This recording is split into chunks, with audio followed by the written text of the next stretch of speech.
So we're reading from Srimad Bhagavatam, Canto 6, Chapter 15. Narada and Angira instructs King Chitraketu. Text 17 through 19. 17 through 19. And there's, which one is to chant?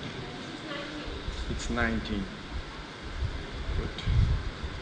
So then I read quickly 17. Shri Angira Uvacha Aham te putra kamasya putra dosmi Angira nripa Esha Brahma Sutta Sakshan Narado Bhagavan Rishi.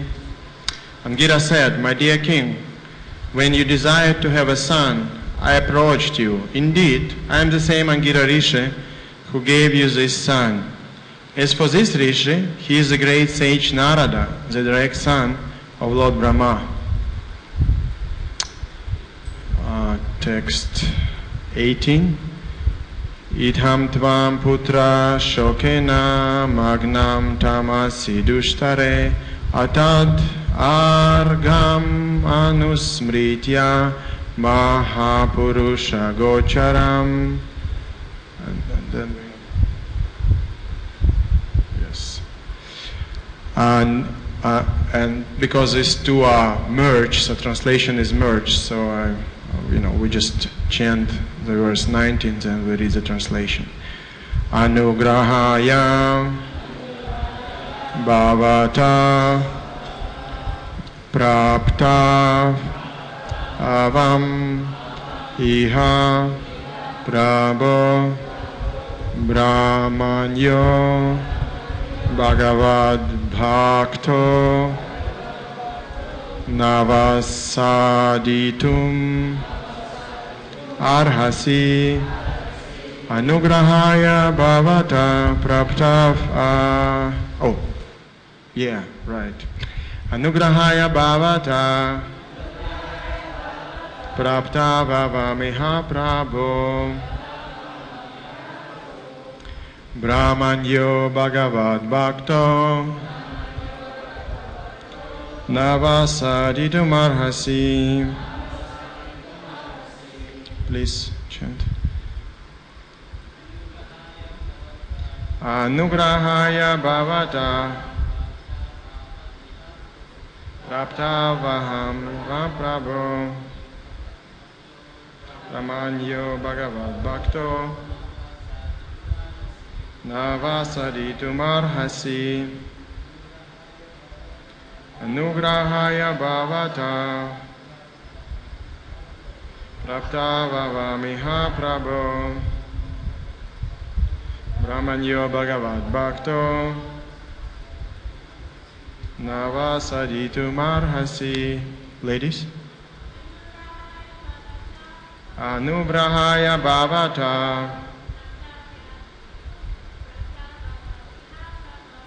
praptavavamiha prabho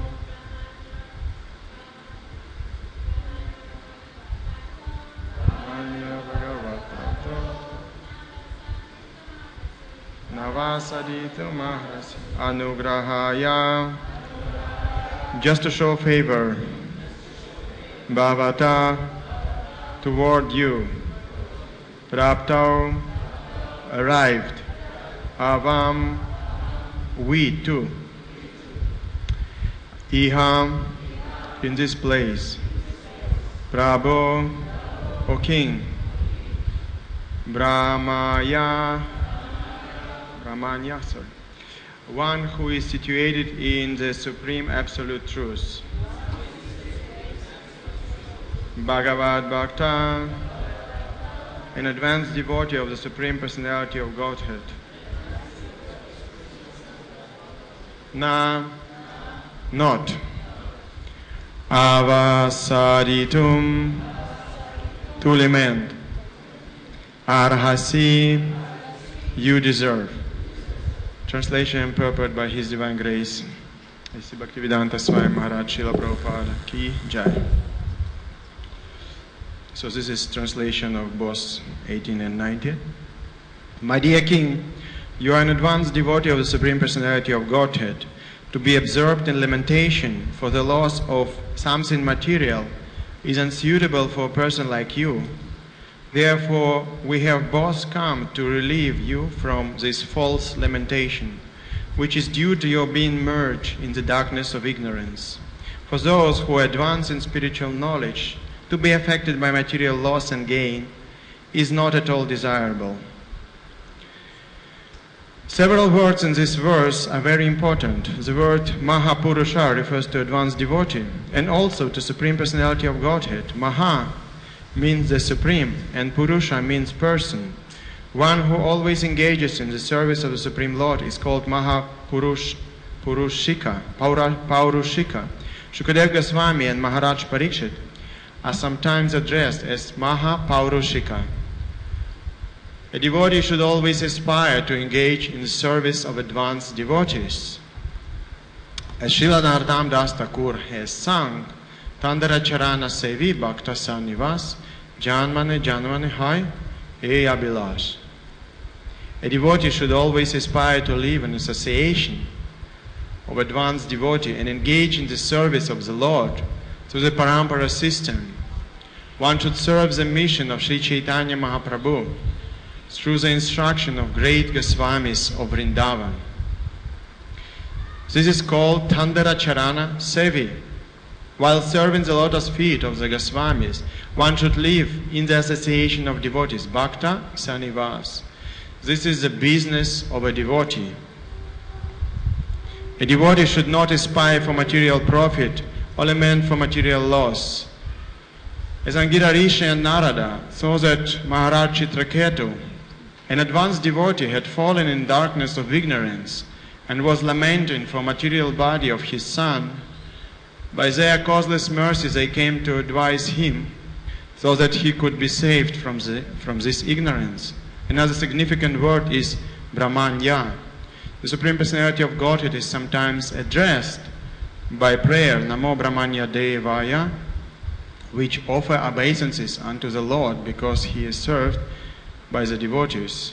Therefore, in this verse, Brahmanyo Bhagavad Bhakto Navasaditu Marhasi, this is a symptom of an advanced devotee.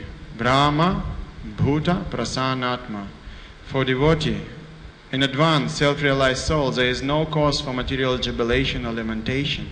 He always transcendental to the conditional life. So, after all this preliminary settings, the scene, now the real business started. Sadhus have come and they start impart transcendental knowledge. Basically, whatever happens to us, all miseries or in our life, are just meant for this reason only, that we become proper receptacle for the transcendental knowledge. We become eager to receive transcendental knowledge. Because unfortunately, if the life is good and everything is fine, my mind is satisfied and not disturbed, the tendency is to be complacent and be okay. Life is okay. So in this way, actually, to be in sattva guna, being very satisfied with life materially, is a big disadvantage, because unfortunately there will be no impetus to cry for relief from material miseries. And Chitraketu Maharaj, as a great devotee, was blessed by supreme misery. Now, I do not wish this misery of any one of us. Hope we intelligent enough to quickly grab ourselves and start very serious Tivrena Bhakti Yoga, very serious devotional service before something like this happens and, real, the bell rings. But we see for our benefit, Chitraketu Maharaj got, it's extremely, as you read the story, how the child is poisoned and the mother, the Krita duty comes and she said, no, please wake up, you're not, it's such a miserable scene, tears flow from eyes, it's like a Bollywood movie actually, they really catch you to the gut, you know, with the material emotion. Very, very, very miserable, very pitiful situation. And yet, two sadhus come and they say, it's all illusion, Baba, you know, you should just hear, you should not lament, you are a devotee. You should not lament about such a, you know, petty sin, your son died, what's the big deal, you know? We know the story, most probably was, you know, in this connection was narrated many times about Srivas Thakur whose son died and he came and he said, stop lamenting, you know, otherwise I go kill myself, you know, let the Lord continue his pastimes. Because life and death in the material world for somebody who is in knowledge, it's just given sin. We was born, we will die. The only thing between our birth and our death is to become Krishna conscious. Otherwise, we're as good as dead. You know, there is no point of living if we don't progress, if we don't cultivate Krishna consciousness. All other achievements are totally zero. They are non-existent. They just related to this world, and this world and this body will be finished one day, sooner or later. So we should be prepared. You know, we will be finished, our relatives will be finished, our friends will be finished, our money will be finished, our house will be finished. And if we are blessed, before everything finished, we get the point, so maybe we don't have to suffer too much. You know, it's just, suffering is just there to, you know, to knock the door. And if we advance, there is no suffering. If we advance, if we are fully with Krishna, then nothing can take us off transcendental platform. So now, the question is, Srila Prabhupada very nicely describes the business of a devotee in this. Yeah? He says, this is a business of a devotee, right? And what is the business of a devotee? He said, one should serve the mission of Sri Chaitanya Mahaprabhu through the instruction of great Goswamis of Vrindavan. Now, Srila Prabhupada here tell us, be follower of the Goswamis. Now, how we become follower of the Goswamis? We need to know what are their teachings. Now, Srila Prabhupada mercifully presented the teachings of Goswamis in Nectar of Instruction, Nectar of Devotion, Chaitanya Charitamrita. But also he advised us in many places, please read the books of the Goswamis, because we need, you know, there's the three things in our life, three basic, and while serving the lotus feet of Goswamis, one should live in the association of devotees, Bhakta Sanivas. So we should study the teachings of Goswamis in association of devotees. It's not possible to be inspired or enthused for a long time to practice spiritual life on one's own, because Maya is strong, and therefore Krishna's process is satsanga. You know, he says, sadhu sanga, sarva shastra koi, lava madra sadhu sanga, sarva siddhi hoy. We always need to be in association of devotees.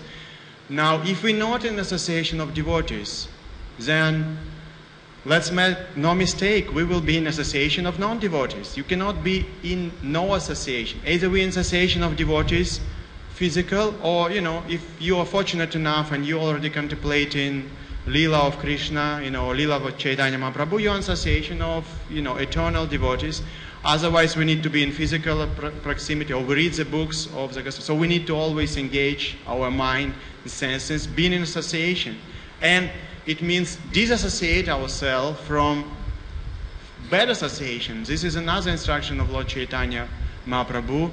He says, Sat Sangya Tyaga E Vaishnava Achara. He said, we should disassociate ourselves from materialistic people.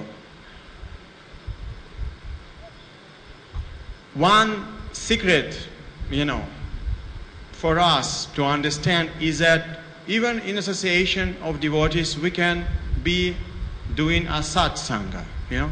If we don't speak with devotees about Krishna Katha, we don't do Krishna Kirtan, we don't discuss bhajan and progress in spiritual life, and we dwell on a social level and, God forbid, criticize other devotees, this is a satsanga. So, we should, even in association of devotees, we should make endeavor to associate with devotees, in accordance to the definition of association.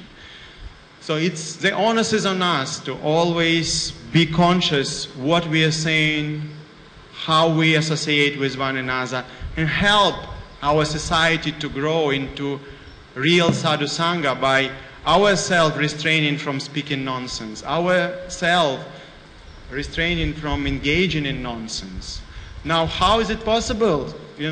I can ask myself, I have taste for all this nonsense, how would I ever disassociate myself from this? Posting some ridiculous things on Facebook, reading Facebook, watching YouTube or movies, it's a part of my sadhana, right? I mean, how I can, it's okay, 16 rounds, somehow or other, I chant, and then I come to the temple and I just, hopefully I get somebody to speak with, because it's so boring to chant all these prayers.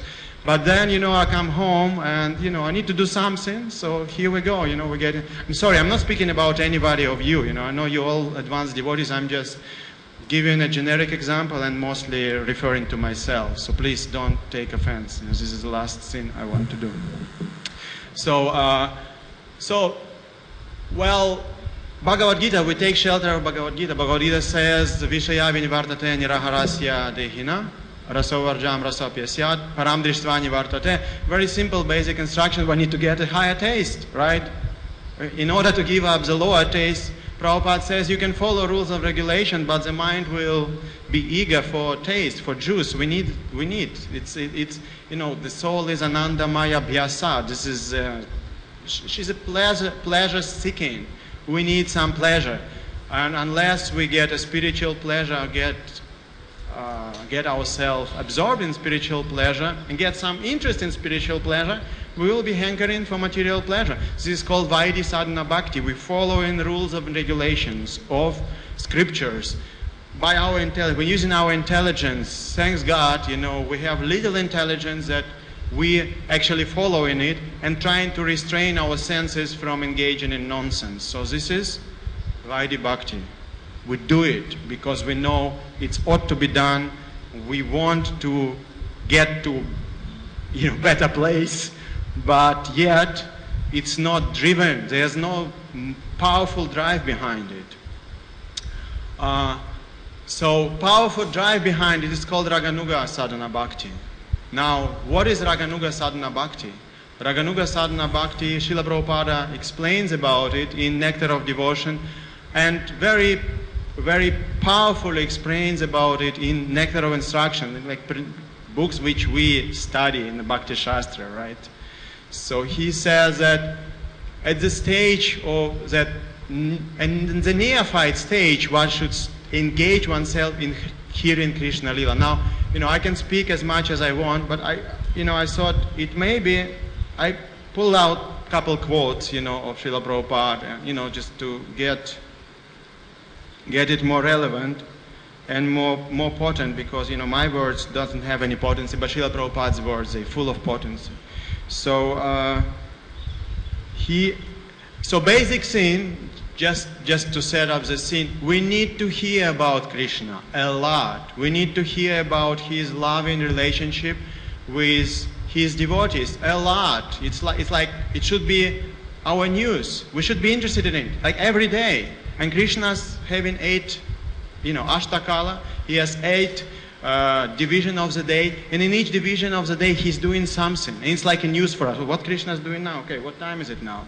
Okay, it's 8:28. Just one part of his pastime just finished. He just finished to milk, take baths and go to the cow shed, milk the cows, wrestle with his friends, and then get prepared for lunch. And Radharani comes. It's all happening from 6 to 8:24 every day. That's the reality. That's the spiritual reality. Now she cooks for Krishna, and this is finished by 8:24. Now we have 8:28. A new phase is starting. And now Krishna is taking lunch with his friends, and Radharani in her saki is peeking through the windows and enjoying, you know, the joking mood, how they all make jokes with Madhu Mangal is really a, you know, a big personality. I mean, this time of Madhu Mangal, I'll tell you, he is just, you know, he's just going mad, and all friends of Krishna are laughing. It's time for Hasya Rasa. But, you know, you could find out what are these times. And it's important that we will be there, you know, with our mind every time. Okay, what time? By 10:48, this phase is finished. 10:48 to 3 p.m., another phase is starting. Krishna going to the forest, taking his cows to the forest, and then he's sneaking and meeting with the gopis who came to pick up the flowers for Surya Puja, you know. And then he spent practically the whole afternoon with the gopis. Then he returns to his coward boyfriend. They ask him, Krishna, where you have been? And he said, I just came and took bath in Yamuna and I came back. So, you know, and so on and so forth. There's a reality, spiritual reality, which is going on. We should become interested in this. I mean, there is no choice. Otherwise, how we get taste? And how we chant the holy name if we don't relate, you know. There's a depth to three sins. It's called Sambandha, Abhideya, and Prayojana, right? We know basically Sambandha, I am servant of Krishna. Abhideya, well, I need to chant the holy name. Prayojana is Krishna Prema. But as we advance in the devotional life, Sambandha should become much more specific until to the very specific, you know. Who am I? What am I rasa? What is my rasa with Krishna? How do I really specifically want to serve Krishna? It is necessary. Then Abhideya, what is my bhajan? What is my mindset? What is my attention? How much do I do bhajan? What time do I perform bhajan comparing to other time in my day? Well, this is Abhideya. Become serious. And Prayojana, also, you know, what is your perfection? You know, you establish Sambandha means also what you want to achieve. Very specific thing. So we should fine-tune these details. And this is also something which gives impetus and taste. And this is what constitutes Raganuga Bhakti. Raganuga Bhakti is something where you follow the Ragatmika Bhakti. Somebody, Ragatmika Bhakta, the associate of Krishna, who serves Krishna. And you are very much inspired by this service. But how you will be inspired if we never hear, if we never know who is serving Krishna, how they serve Krishna, and so on and so forth. Srila Prabhupada says, very interestingly, he said, just like we have got this temple, we are worshipping Radha Krishna deity. That's all right. But side by side, we must develop to hear about Krishna. Otherwise, it all will be finished after a few days.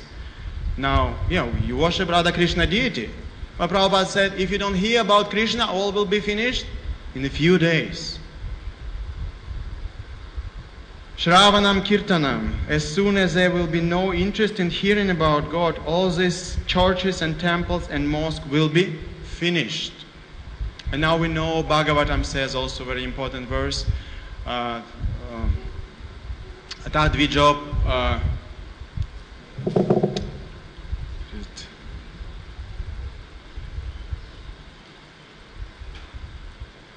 Ata Dvija Sheshtopam Sah Vishwaksena Kathasaya. No, not this one. Dharmas Vanushidas Pumsah Vishwaksena Kathasaya, not Padayad Yadiratim. Shrama Eva Hikevalam. All occupational duties, and I'm sorry to say, including our service, just waste of time if our desire to hear about Krishna is not increasing.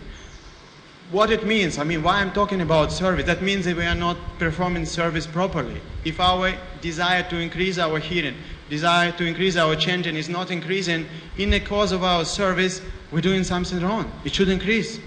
Anukul, desire to please Krishna, should increase. And how would we please Krishna if we don't want to even know who Krishna is? If we don't care, I mean, it's okay. I can hear philosophy, you know, I'm not this body, you know, Prabhu, Lila is too much for me. It's very high. Who I am, I'm unqualified, right? To hear about Krishna. First I need to purify my heart, you know, and then I will hear about Krishna. Don't we hear this arguments time and again, but actually the only way to purify heart is to hear about Krishna. And Shukadeva Goswami speaks in Rasa Panchadhyaya in five chapters of describing Rasa Lila in 10th canto of Srimad Bhagavatam, and said the only remedy to cure material lust is to hear the pastime of Krishna with the gopis. Now, we would maybe think otherwise, but it is like that. Because hopefully by this time, all of us been in the movement 10, 15, 20 years, we actually did read from 1st to 9th canto. We did study Bhagavad Gita. We did study Srila Prabhupada's book. And at some point, we need to become more focused on performing devotional service in a very specific way. So if we want to get rid of our material troubles, understanding that Krishna is Supreme Person, He's Svayam Bhagavan. Well, we hopefully understood then that Radharani is Supreme Pleasure-giving potency, and all the gopis are Supreme Pleasure-giving potencies. It's nothing material. Their relationships are beyond any scope of material, and this is beyond transcendence. This is the highest transcendence. This is the highest thing which can happen. And Lord Chaitanya, in his talk with Ramananda Rai, very firmly established this truth, that relationship of the love of gopi for Krishna is the highest love. It's nothing to, it's nothing to speculate about. It is just what it is. And now hearing about the highest love should inspire us to upgrade our love. Also, the whole Brihad Bhagavatamrita, first part is basically researching who is the receptacle of Krishna's mercy, and it's also ended up with gopis of Vrindavan. So the gopis of Vrindavan can please Krishna the most. And in fact, one of the gopis, Srimati Radharani, is unsurpassed in her ability to please. Nobody can please Krishna more than Srimati Radharani can. And to such extent that Krishna himself bewildered, and Lord Gauranga is the result of this bewilderment. He wants to understand what is this Radharani's love, and he comes to taste this love and to give this love to others. It is said that, one second.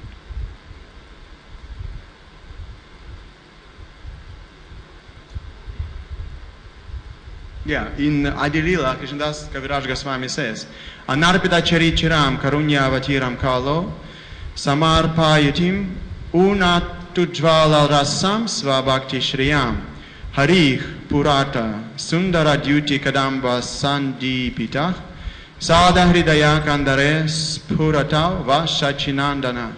May the Supreme Lord, who is known as son of Srimati Sachidevi, be transcendently situated in the innermost chambers of your heart. Resplendent with the radiance of molten God, he has appeared in this age of Kali, by his causeless mercy to bestow what no other incarnation had ever offered before. Now, what is that? The most sublime and radiant mellow of devotional service, the mellow of conjugal love. So this is a very specific offer which Lord Chaitanya gives. And we as a soul, we have a choice to cultivate any of 5 rasa, starting with Shanta. But Lord Chaitanya specifically gives, and all our acharyas who are manjaris in fact, and they, in all their literatures, they tell, please soul, we're giving you the best way how you could serve Krishna, how you can satisfy Krishna. It's not about, I want to be the highest, but it's a question how I can, if we ask how I can please Krishna the most, the answer, assist Radharani to serve Krishna, because nobody could serve Krishna better than Radharani. There's no possibility to please Krishna beyond how Radharani can please him. So the highest aspiration of a sadhaka is to serve Srimati Radharani, assist Srimati Radharani to please Krishna, and that's what Lord Chaitanya came to give. Now, this is confirmed by every of our acharyas again and again. I mean, Narottam Das Thakur basically says, I don't want to hear even the name of a person who is not interested in this. This is extreme things, and yet it's just something to understand. Okay, if I want to aspire for something in devotional life, now I'm not advocating we should aspire for this, but we should try to understand, what do I aspire for actually? What am I service, spiritual, eternal service that I'm aspiring for? And this is a constitution of something which will give us taste, constitution of something which will give us spiritual drive to understand how do I want to please Krishna, how do I want to serve Krishna. Understanding all this, hearing about Krishna. Now the Abhideya is very important. And Abhideya in this age primarily is chanting of the holy name. This is our main practice. All our aspiration, all our heart's desire could be achieved only through chanting of the holy name. And I know the time is always up, but if you want to still carry on, because now it's a Holy Name Week, I wanted to read you something about the Holy Name. Now it's very important to understand that this practice is our life as soul. We basically live to chant. We don't chant to live. The chanting should be the topmost priority, that the biggest amount, the most amount of time should be given to this practice. And now we will understand why, if I can read you something about that.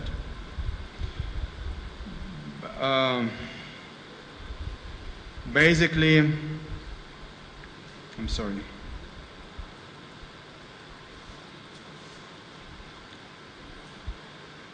Basically, there's one important verse in Srimad Bhagavatam 2.3.24, which explains our predicament in chanting of the holy name.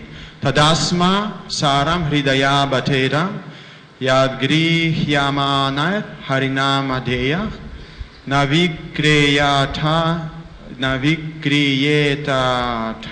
yada vikaro netre jalam gatra roheshu harsha. Certainly that heart is still frame, which is in spite of one chanting of the holy name of the Lord. With concentration, does not change when ecstasy takes place. Tears fill the eyes and the hair stand on end. Now, if you experiencing all this, I take dust of your lotus feet, and the further thing is not so relevant for you. But if we don't, please hear what Srila Prabhupada says. Verse says, or at least Srila Prabhupada says in verse, and he chooses to do this with concentration. Now, even if we chant with concentration, this is not happening. Now, who of us chanting with concentration, it's already a great Mahajan. Most of the time, I know for myself, concentration, not even a question. So how we can even expect to progress in spiritual life? It's really a serious question. There is no question of progressing until we give our best and try our best to give full concentration to this practice. And now still, the heart will not change. So why? Srila Prabhupada tells in his purport, if the reaction which is described in this verse does not take place, even after continuous hearing and chanting the holy name of the Lord, it may be considered be due to offenses only. So we should not make mistake, it's just, this and that. It is offenses to the holy name which prevent us from relishing the holy name. This is the opinion of the Sandarbha, Srila Prabhupada says. In the beginning of chanting of the holy name of the Lord, if devotee has to be very careful about evading the 10 kinds of offenses at the feet of the holy name, certainly the reaction of feeling of separation will not be visible by tears in the eyes and hairs standing on end.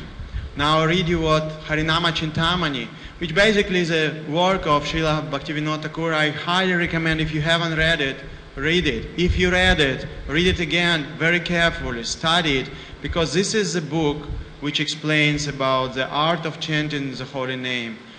Haridas Thakur Namacharya tells to Lord Chaitanya about the glories of the holy name. And the basic body of the book is describing how to avoid 10 offenses. the most relevant for us is to blaspheme devotees. It's very, we should be so careful. Therefore, Trinada Pisu Nichinata Rora Pisa Hishnuna Manina Manadina is the only prerequisite for Kirtaniya Sadahari. If we don't become humble, if we don't give all respect to others and criticize, God forbid, others, if we have job to criticize others, it's so painful. But if it even, it's very bad and still reaction will come. But even if we don't have job, but we just, this is a gross foolishness if we do like this. So, Haridas Thakur says, therefore, whoever is desirous of obtaining bhakti will take the name, being attentive to avoid each of the 10 offenses, and in his heart, fervently begging the feet of the holy name to give mercy, to destroy offenses. One can never be released from offenses against the name by prayashita or pious activity, but only again and again taking shelter of the name. Now the word comes continuously. Now we have committed offenses. Do we think by chanting 16 rounds we can get rid of offenses? It's a hope maybe, but this is not what Acharya says. Said name should be taken continuously with a specific mood. Not only just continuously chanting, but with a specific mood to please relieve me from offenses.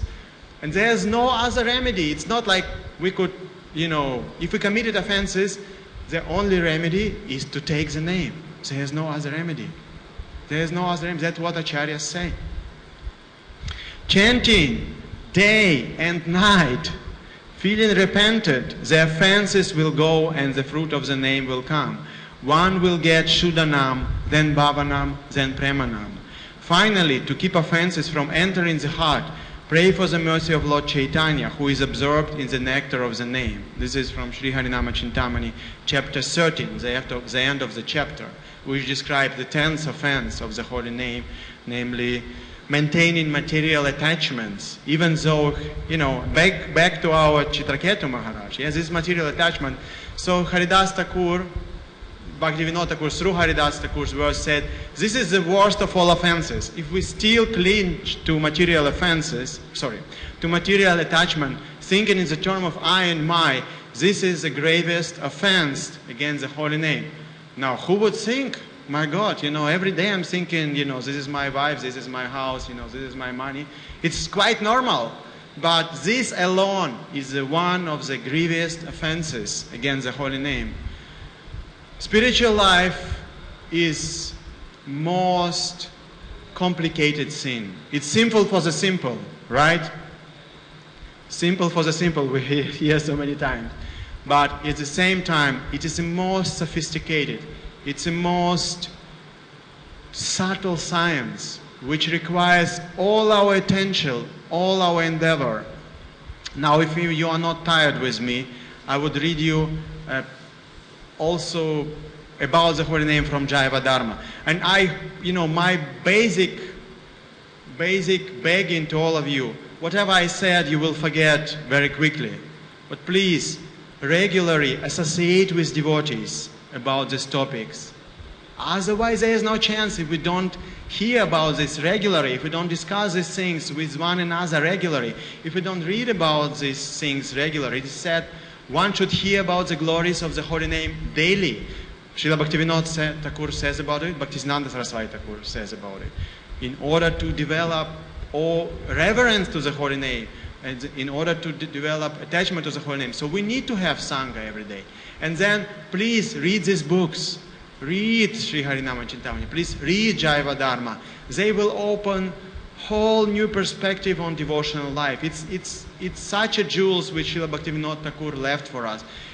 I'm not even mentioning all other books of Goswamis, which are just treasure chests. They painstakingly left for us something we would never ever even think something like this is possible. Such knowledge is available and such inspiration is available. So please read these books, take time and associate with devotees. But to give a little more inspiration for those who have little time, I will read you from Jaiva Dharma, I took so many quotes for this lecture, which I wanted to share with you, but unfortunately, time is very short, and subject matter is very, very deep. That's what I can say. Sorry, 1 second. Yeah. So this is from the chapter 24 of Jaiva Dharma, and this is on the Nama Tattva.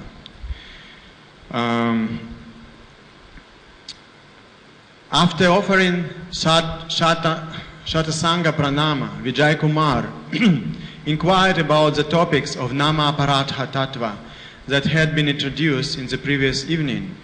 On hearing Vijay Kumar's eagerness to know about this Tattva, Babaji Maharaj was pleased and lovingly said, just as Nama is the highest truth, so the Nama Aparatha, offense against Sri Name, is the most frightening of all kinds of sins and offenses. So Nama Aparatha, you cannot go worse than this. This is the worst sin.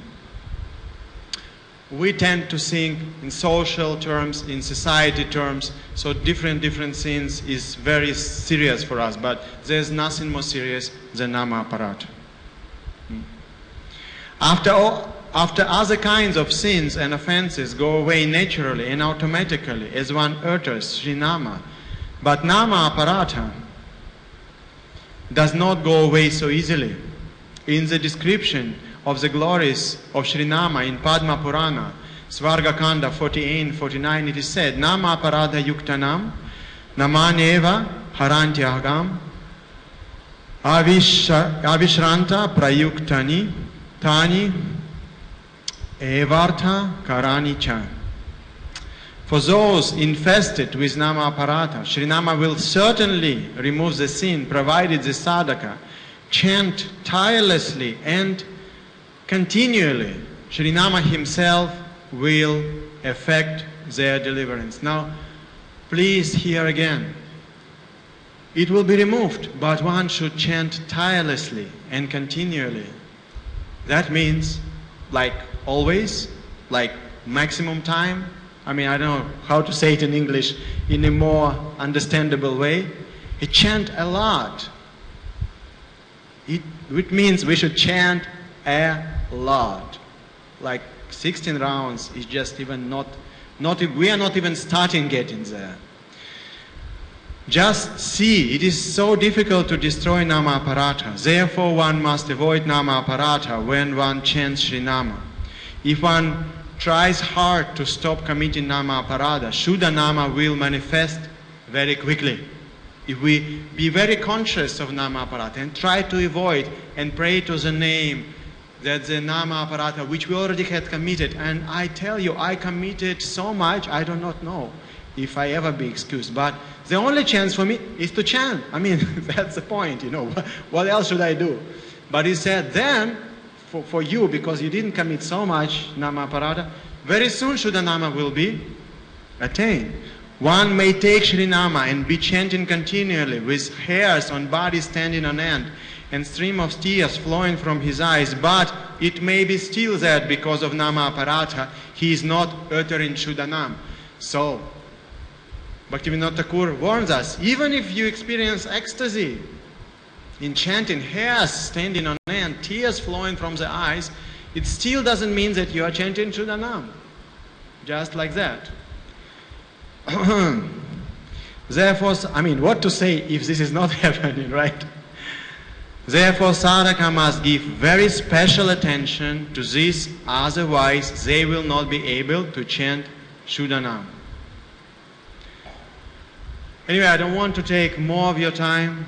I hope there was, I'm useless, but I read you from the acharyas who are most glorious and the greatest beneficiaries of all of us, the greatest well-wishers.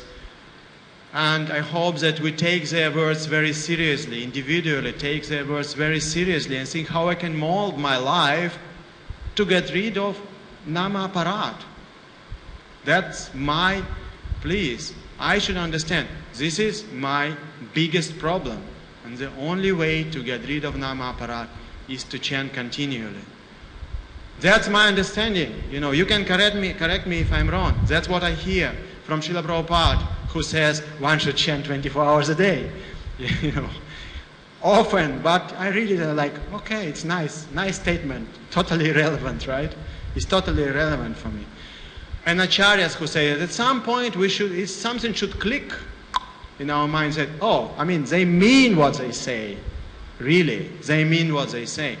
And in such auspicious time, as a Holy Name Week, maybe we could come with some inventory of our chanting, inventory of our bhajan, of our spiritual life, of our association with devotees, and try to make our life successful and please Srila Prabhupada by it. Because Srila Prabhupada answered when was asked how you can please me the most. He said, if you will love Krishna, you will please me the most. That's it. Nothing else is required. If you love Krishna, you do the most glorious service. It's not a question you will just don't do anything. The compassion to the fallen conditioned soul and overflow. Srila Prabhupada alone converted the whole world because so much love and purity was in his heart.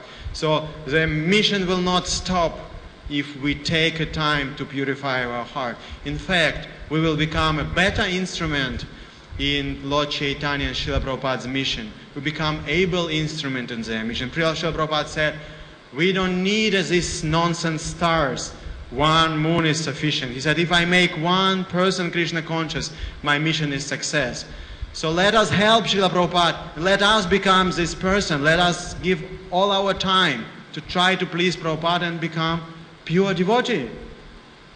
We are unqualified, but this is what we need to do. That's what we need to aspire for. We are lower than the law, but the goal is very high. But this is the goal. And we need to take everything, put everything aside, remove everything which hinders this, and just beg and beg and beg to achieve this goal, to please our Guru Maharaj, to please Srila Prabhupada, to please entire Guru Parampara, to please, Lord Chaitanya, whole Panchatattva, and ultimately Radha and Krishna. Thank you very much. Srila Prabhupada ki jai. Yes.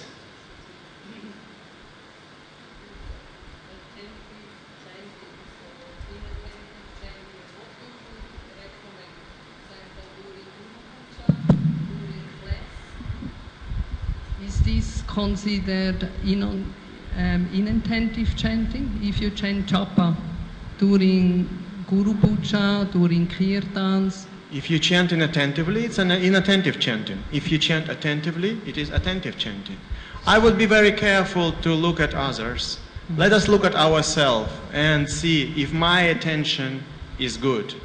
Now, somebody may be chanting japa during Guru Puja. I prefer to pray to Srila Prabhupada at this time. But somebody may be crying tears of, his whatever, union with, in service Radha Krishna. How do I know? Why should I worry what other person? I should worry what I do. So my business is to be attentive. So if you chant attentively, you chant attentively. If we think we need to get Srila Prabhupada's mercy, I would put my chanting aside and I would pray to Srila Prabhupada. But if I already got Srila Prabhupada's mercy and through my chanting I beg for Srila Prabhupada's mercy, then I will do that. Well, I'm not a judge for other people. Is it okay? Yes. This is 24th chapter of Jaiva Dharma. Right. If you haven't read Jaiva Dharma, it will surprise you beyond your wildest imagination. It's just such a jewel of tattva given by Bhaktivinoda Thakur. It's just unsurpassed. In one book, everything is so much revealed.